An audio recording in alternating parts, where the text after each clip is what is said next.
Perry Pimpernel and the Pumpkin Prince. Audio by Jack O'Lantern. Perry Pimpernel was a lonely old shoemaker working away in the twisted innards of Port Corulia.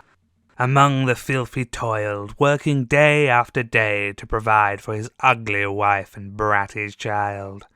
But he loved them all the same. On one night Perry worked and worked, hoping to keep food upon his crooked table. But when the clock struck midnight, he was visited by a curious customer, one of great mystery and mania. The man was a prince from the nearby castle, with thick orange skin and a jagged smile carved on his face. He was known to all as the giant Pumpkin Prince. This large, lordly fellow was a wealthy man indeed, and Perry wondered why such a person was in his humble shop. "Greetings, fine sire. I am a Lord Pumpkin named Jaya," announced the prince. Still with shock, Perry stood in awe of the man that had all he desired. "You seem a rather resilient fellow. I'm here to offer a deal as long as you're not yellow." The prince chattered on. The deal was simple indeed. He offered Perry all the food he could ever need, but in exchange the shoemaker would work 416 days and nights without pause or pleasure, and make 1,000 pairs of the prettiest shoes the prince had ever seen. Without a coin to his name, Perry had no choice but to take the deal. Good, as you should. I'll return on the 417th day to collect my wares, I pray. Succeed in my plans, and I'll bring you the biggest feast in all the Castellans." With that, the prince disappeared into the misty night.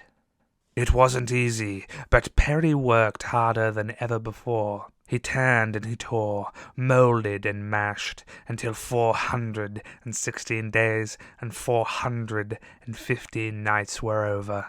However, on the 416th night, his lids fell heavy, and his legs gave way.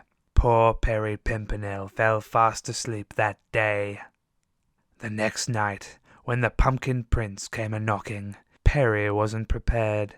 The prince gazed upon 999 pairs of the prettiest shoes in the land, and he scoffed.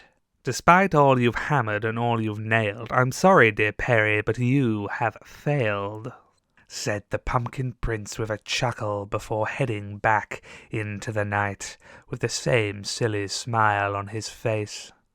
Hungry, tired, and troubled, Perry Pimpernel had enough. Grabbing his ugly wife's favorite carving knife, he chased the Pumpkin Prince into the noir night. With a raging roar, Perry plucked the Pumpkin Prince's own innards and baked them into a pie.